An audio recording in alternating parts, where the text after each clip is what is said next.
चंद्रशेखर जी।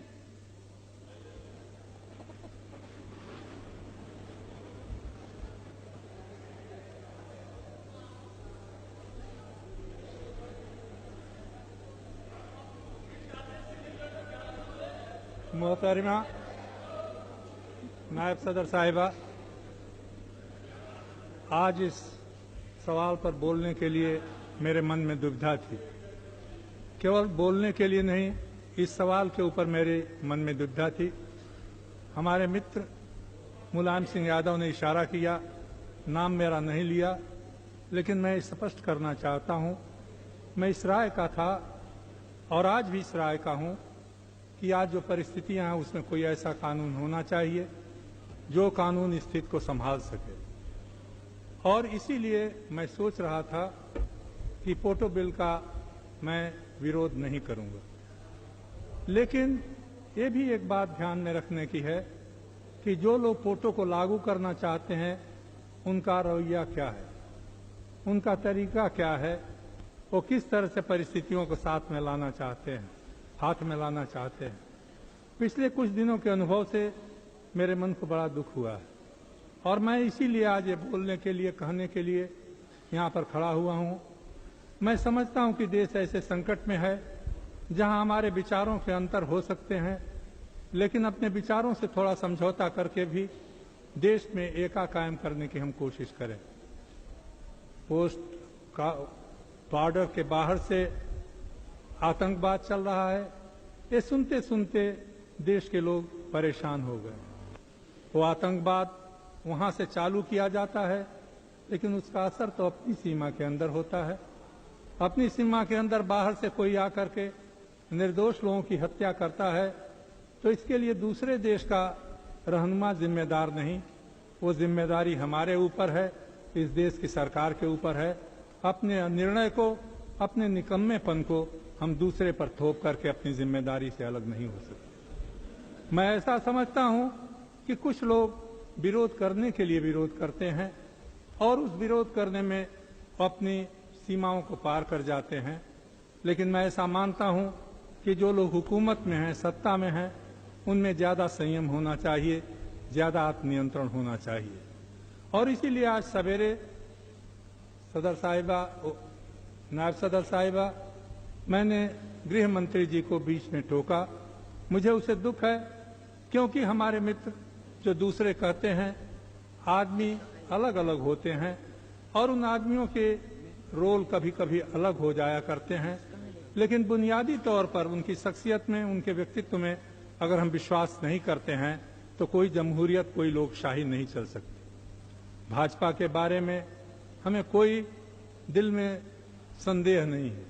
आज से नहीं, विद्यार्थी जीवन से मैं धर्म के नाम पर राजनीति को गलत मानता हूं, देश के लिए नुकसानदेह मानता हूं, समाज को बांटने वाला मानता हूं। लेकिन उन लोगों में भी कुछ लोग ऐसे होते हैं जो समय पड़ने पर बहुत अच्छा काम भी करते हैं। मुलायम सिंह जी 1975 में हम लोग साथ थे, अडवाणी जी भी थे, अटल बिहारी वाजपेयी भी थे। उन दिनों में उनका रोल कुछ दूसरा था। उसके बाद जब जनता पार्टी की हुकूमत बनी तो उस समय दो नौजवान मेरी दृष्टि में आए। उनका एक का नाम अरुण था, दोनों का नाम अरुण था, एक सोरी थे, एक जेटली थे, और इनसे बड़ी उम्मीदें थीं। लेकिन अब जब देखता हूं तो कभी कभी संदेह होता है कि वही अरुण सोरी हैं और वही अरुण जेटली हैं कि दूसरे लोग हो गए। लेकिन इससे हमारा विश्वास उनमें समाप्त नहीं हुआ। परिस्थितियों से कुछ लोग बराबर झुक जाया करते हैं, बदल जाया करते हैं।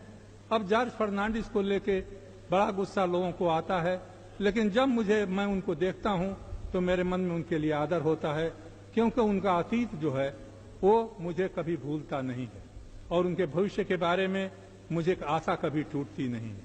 लेकिन मैं अडवाणी जी से, गृह मंत्री जी से कहूंगा, जिस तरह से इस चर्चा को चलाया गया वो चर्चा देश को बनाने वाली नहीं थी, देश को जोड़ने वाली नहीं थी। जैसा किसी ने कहा, शुरू से ही ये धमकी दी गई, हम संयुक्त बैठक करेंगे, बहुमत हमारा होगा, हम बहुमत से इसको पास कर लेंगे, बहुमत से पास कर लेंगे, लेकिन उसको क्रियान्वित करने में आपको सबका सहयोग चाहिए।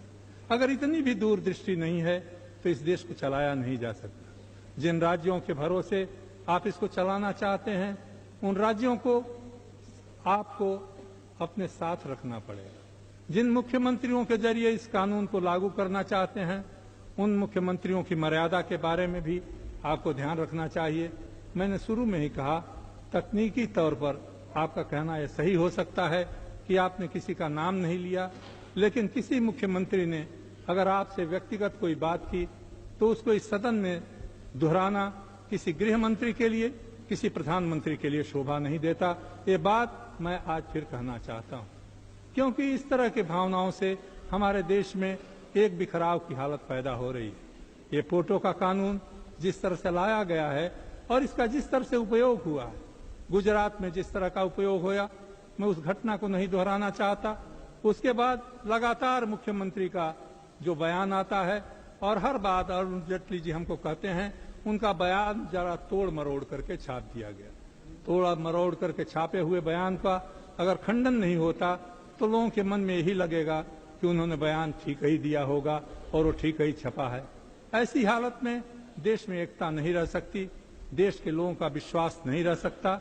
आज देश के सामने बाहर से आने वाला आतंकवाद समस्या नहीं है, इस देश में समस्या इस बात की है कि देश के लोगों का दिल टूटा हुआ है, लोगों का विश्वास हिला हुआ है।